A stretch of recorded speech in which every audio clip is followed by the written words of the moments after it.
Hey guys, what's up? It's Shinobi Ranger here and welcome back to another episode of our Total War 3 Kingdoms 1v1 unit comparison series videos, and today we have Sabre Infantry led by a Sentinel versus Spear Warriors led by a Champion. The stats for the two units should be popping up on the screen anytime now, so you can pause and take a look and see how the two units size up against each other. Okay, now Sabre Infantry and Spear Warriors are regular infantry units. Okay, we can adopt formations, even the enemy can adopt formations, but in order to adopt a formation you need to have a strategist present in the army. We are playing this on romance mode, and so romance mode is where the characters in the game are depicted as larger than life heroes portrayed by the novel The Romance of the Three Kingdoms. We are also playing this on ultra unit scale, so on ultra unit scale all infantry units with the exception of a few units have 240 men per unit. Okay. Now, Spear Warriors are specific to the Champion class, whereas our Sabre Infantry are ideally recruited by the Sentinel. Okay, they're specific to us, but there are some caveats here. I will not explain those right now, it's not the time for it. But okay, before we proceed, both units have an ability called Caltrops, and what the unit does is it is going to throw these Caltrops on the enemy unit and it will cause damage. It hurts the unit speed and it causes some damage to the unit, so men will die. Okay, since it's the AI is going to be making use of this ability without whether you like it or not. The AI has an ability it can use. Okay, I see this ability, I'm going to use it, that's it. So ideally we'll just mitigate that, and if the two units do not charge into each other, what everybody wants, it's please don't mind me because it's finicky. So I don't want my unit to be charging in when they just throw, walk in, stand still. So that breaks up the even, like that makes it unfair. Okay, because it's going to affect the results of the testing. Okay, just a heads up. Okay, anyways, let's start. Commanding General, stay far away from the duel. You will reject the duel. Secondary General, okay, your job is to lure the enemy general into duel and keep him fixed while the two units fight. Let us start. Right up over there. And okay, yeah, he's heading towards us. Okay, since it's a regular unit, they are okay. Yeah, we are not charging the spears, don't worry. Oh, and he's asking for a duel. Okay, fine. Just wait. Let me just turn, change course.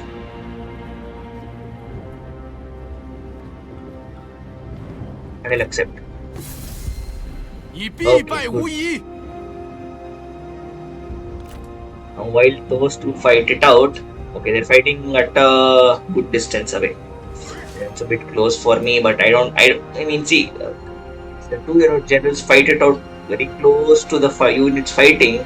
There'll be a morale penalty for the units, so that is my concern. But apart from that, okay, they're throwing. We can throw it, it will go above our heads and charges is the question.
Okay, he won. Oh yeah, they took a morale hit. Stay away from me. Okay, just go away. Left side though.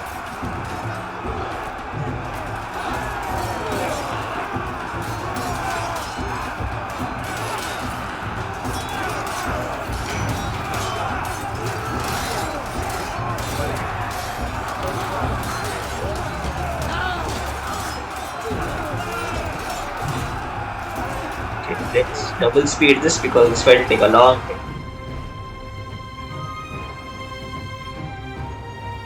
The reason I'm doing it is because, in case you've forgotten, these fights tend to go on for pretty long time. If there are two elite units fighting, the fight itself goes on for nearly 10 to 15 minutes. So, as it is, the video starts a bit late.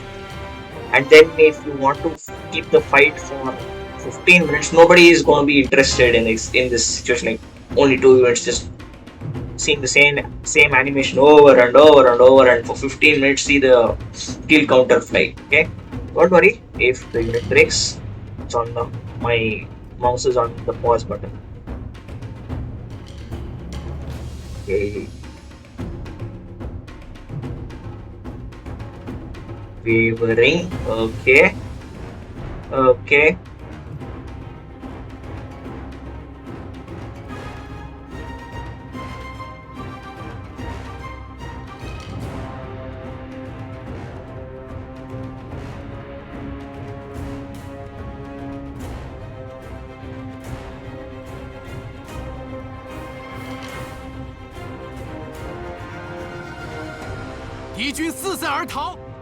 Okay, we won. How many? 182 to 118. Okay, fall back.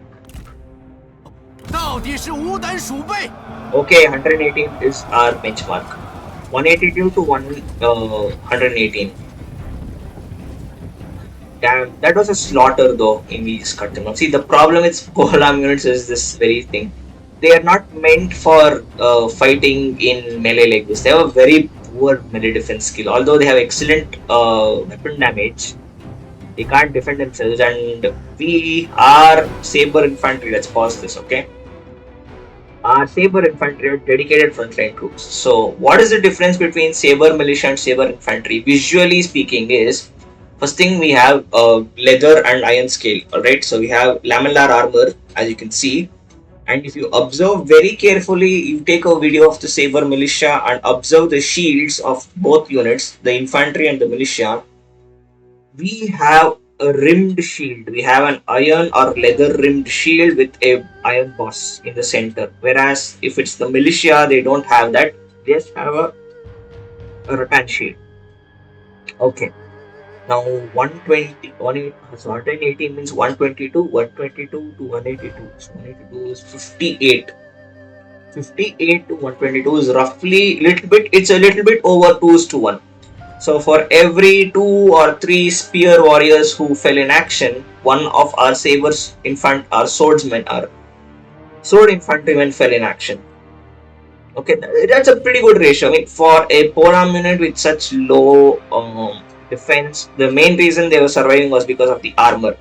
Okay, and since we carry slashing swords, single-edged slashing swords, called the Dao, which is the Dao is the single-edged slashing sword. Okay, the GN is the double-edged thrusting sword. So you can give a lot of slashes and cuts against armor, and it's going to absorb it better. If you stab and go through, the person is dead, but they can endure cuts and slashes better.